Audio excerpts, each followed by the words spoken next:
On Christmas, my brother, the one who always borrowed money and never paid back, raised his glass and said, "You'll cover dinner, right?"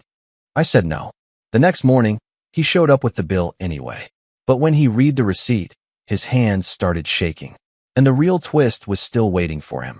I, 34M, finally had enough of my brother's games at Christmas dinner. The restaurant was one of those places where the lighting made everything look warm and golden, but nothing about that night felt warm to me. I sat at the head of the long table, watching my brother work the room like he always did, laughing too loud, touching everyone's shoulder, playing the role of the beloved family man. My parents beamed at him from across the table. My sister smiled whenever he cracked a joke, and I sat there, jaw tight, remembering every single dollar he'd taken from me over the years. $18,000. That's what I'd calculated the week before.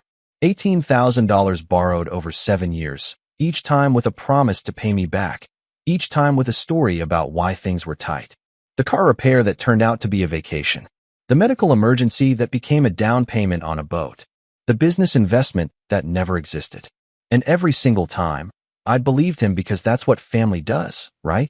He raised his glass near the end of dinner, that charming smile plastered across his face, and asked if I'd cover the bill.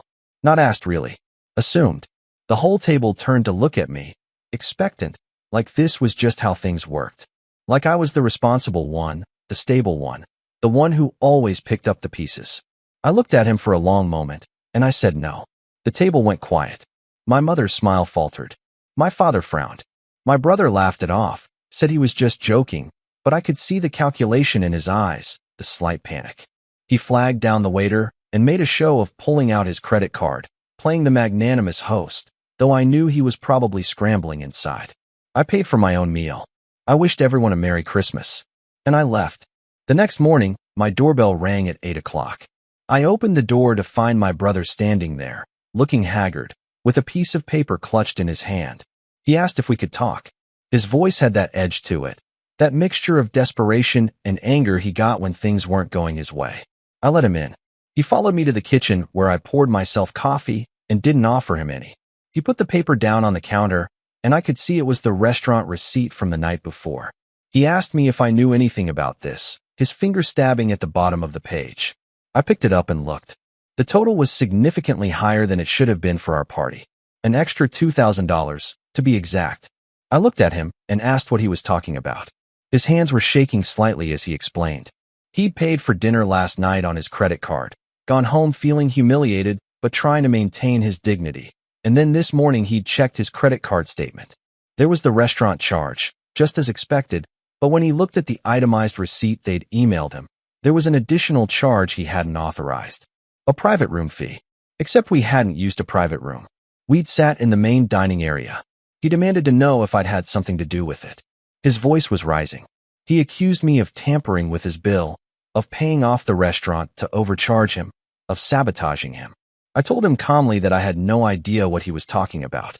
I suggested he call the restaurant and sort it out with them. It was probably just a billing error. But he didn't move. He stood there staring at me, and I could see the gears turning in his head. He said it was convenient, wasn't it, that the one time he actually paid for something, this happened. He said I'd orchestrated this whole thing to humiliate him. I took a sip of my coffee and asked him if he'd lost his mind. I reminded him that he'd been the one who'd asked me to pay, that I'd simply declined, and that what happened with his credit card afterward had nothing to do with me. He called the restaurant right there in my kitchen, his voice sharp and demanding. I listened as he explained the situation to whoever answered the phone. There was a long pause while they looked something up. Then his face went pale. The person on the other end was apparently explaining something to him. I watched as he listened, his expression shifting from anger to confusion to something approaching horror. He thanked them curtly and hung up. He turned to me and said there had been a private room booked in his name. For that exact night. For a party of 12. He said he never booked it, that someone must have called pretending to be him. I asked him why anyone would do that. He stared at me, and I could see the accusation forming in his eyes again, but before he could speak, his phone rang. It was our sister. I could hear her voice through the speaker, urgent and upset. She asked him if he'd gotten a weird email.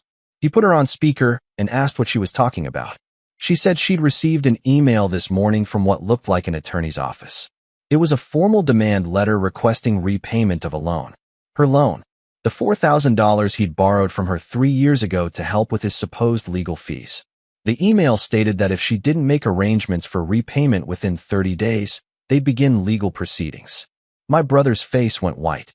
He said he didn't send any email, that he didn't hire any attorney. Our sister asked him what the hell was going on, why he was suddenly demanding money back that he'd borrowed from her. He tried to explain that it wasn't him, that someone was impersonating him, but she cut him off. She said she'd also received a similar email about money he'd borrowed from their cousin, and another one about the $1,500 he'd taken from our aunt. He hung up on her and stood there, breathing hard. He looked at me and said I'd done this. All of it. The restaurant charge. The emails. Everything. I asked him again how I could possibly have orchestrated any of that. I pointed out that I didn't even have access to his email account or his credit cards. I suggested that maybe, just maybe, someone else was as tired of his behavior as I was. His phone rang again. Our father. Then our mother. Then his friend from college. Each call brought the same story. Demand letters. Formal requests for repayment. Some from an attorney's office, others from a debt collection agency. Every single person he'd borrowed money from over the past decade was suddenly receiving professional, legal-looking correspondence demanding repayment. And that's when he saw it. His hands were shaking so badly he almost dropped his phone, but he managed to open his email. There was a message waiting for him from a law firm I'd never heard of. The subject line read, regarding outstanding debts and possible criminal charges. He opened it right there in front of me. I watched his face as he read. The email laid out, in clinical detail, every loan he'd taken from family members over the past 10 years.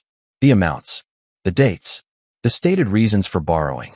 And beneath each entry, there was a notation about what the money had actually been used for, complete with receipts, bank statements, and photographs. The car repair that had been a trip to Vegas.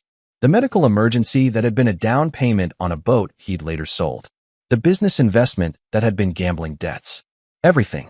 Every lie cataloged and documented with precision. The email stated that while these transactions had been framed as loans between family members, the pattern of behavior and the documented deception constituted potential fraud. It noted that while the law firm had been retained to pursue civil remedies, they were also obligated to report potential criminal behavior to the appropriate authorities if their client wished to pursue that avenue. At the bottom of the email was a proposed settlement. He would have 90 days to create a repayment plan for every dollar he'd borrowed. If he agreed and stuck to the plan, no further action would be taken. If he refused, the matter would be turned over to law enforcement, and civil suits would be filed by each individual creditor. The email was signed by a senior partner at what appeared to be a legitimate law firm. My brother looked at me, his face ashen. He asked me how much this had cost me. He asked how long I'd been planning this. He asked if I understood what I'd done to him, to his reputation, to his relationships with everyone in the family. I told him I hadn't done anything. I suggested that perhaps one of the other people he'd borrowed from had finally reached their limit. I mentioned that $18,000 was enough to make someone consider legal options. But he knew. Even as I denied it, even as I maintained my innocent expression, he knew. Because he'd been gaming the system for years, and he recognized when someone had finally beaten him at his own game. The truth was simple, though I never confirmed it to him. I had spent 3 months meticulously documenting every loan he'd taken from every family member. I'd reached out to each person privately, explained what I was doing, and asked for their records. Most had been relieved that someone was finally addressing it. Some had been angry that I was stirring up family drama, but enough had cooperated to give me what I needed. I'd hired a legitimate law firm, the same one I'd used for my business contracts. I'd explained the situation, asked if there was any legal recourse, and discovered that yes, while family loans were complicated, a pattern of fraudulent misrepresentation could indeed be pursued. They'd drafted the demand letters. They'd outlined the potential criminal implications. And they'd sent everything simultaneously to create maximum impact. The restaurant charge had been my one moment of creative liberty.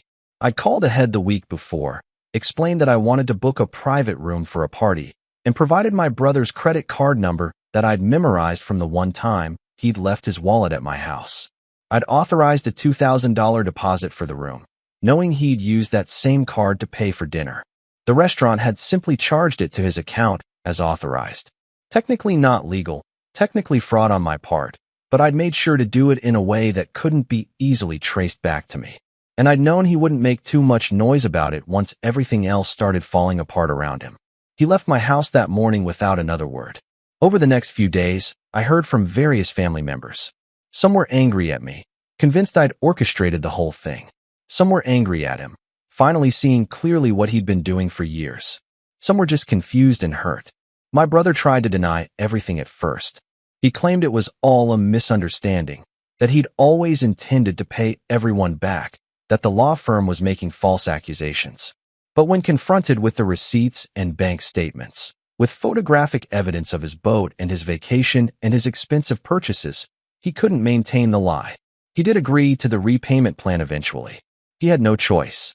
The alternative was potential criminal charges and civil suits he couldn't afford to fight. Our parents insisted he get a second job. His wife, who'd apparently been kept in the dark about much of this, demanded full financial transparency going forward. Every member of the family who'd been listed as a creditor received a formal apology and the first payment within 30 days. As for me, I maintained my innocence. I expressed shock at the whole situation. I told anyone who asked that I had no idea who'd hired the law firm, though I thought it was probably for the best. I attended the awkward family dinners where my brother sat quietly, stripped of his charm and his easy manipulations. The real twist came 3 months later. My brother had been making his payments on time, working 2 jobs, stripped of his pride, but apparently determined to make things right. He'd stopped speaking to me almost entirely, and at family gatherings we existed in a cold politeness that suited me fine. Then he showed up at my house again, this time at 6 in the evening. I opened the door to find him standing there with an envelope in his hand. He asked to come in. I hesitated but stepped aside. He sat down at my kitchen table, that same table where he'd confronted me about the restaurant bill, and he put the envelope down between us. He told me he knew it was me. He knew I'd orchestrated the whole thing, hired the lawyers, made the restaurant booking, coordinated everything. He said he'd spent weeks trying to figure out how to prove it, trying to find evidence he could use against me. Then he said he'd realized something. He said that for the first time in his adult life, he'd actually had to face consequences for his actions. He'd had to look at himself honestly and admit what he'd become. He'd had to have difficult conversations with his wife, with his kids, with himself. And somewhere in the process of working 2 jobs and making payments and being forced to budget, he'd started to understand what he'd done to all of us. He told me the envelope contained a check for $18,000. Every penny I'd loaned him over the years, plus interest calculated at 5%. He said it was the first payment that wasn't court-ordered or legally mandated. It was the first one that came from genuine remorse. He asked if I'd accept it, not as a way to clear his conscience, but as proof that he was actually changing. I looked at the envelope for a long moment. I thought about all the years of lending and never being repaid, all the excuses and promises, all the times I'd felt like the family fool for continuing to believe him. And I thought about the 3 months I'd spent planning my revenge, the satisfaction I'd felt watching it all unfold, the cold justice of finally holding him accountable. I pushed the envelope back across the table and told him to put it toward his other debts. I told him I'd already written off my money years ago, that I'd considered it the cost of learning who he really was. I said if he wanted to prove he'd changed, he could do it by finishing his repayment plan and being honest with his kids about what he'd done and why. He sat there for a moment, looking at the envelope, then at me. Then he picked it up and nodded. He thanked me quietly and left. I never confirmed to him that I'd been behind it all, but we both knew. And in the end, that understanding between us, that acknowledgement of what I'd done and why I'd done it, was worth more than any confession. The family eventually settled into a new normal. Some members never forgave him fully. Others appreciated his efforts to make amends. My parents struggled with the reality of what their golden child had been doing for years. And I remained the stable one, the responsible one, though now I was also the one everyone was slightly wary of. They'd seen what I was capable of when pushed too far. Christmas dinner this year was at my parents' house again. My brother showed up with his family, made no grand gestures, and sat quietly through the meal. When the check came, my father reached for it. But my brother stopped him, said he had it, and paid without comment or expectation of praise. As we were leaving, he caught my eye across the parking lot. He didn't smile or wave. He just nodded once, a gesture of acknowledgement that said more than words could. I nodded back. Sometimes revenge isn't about destruction.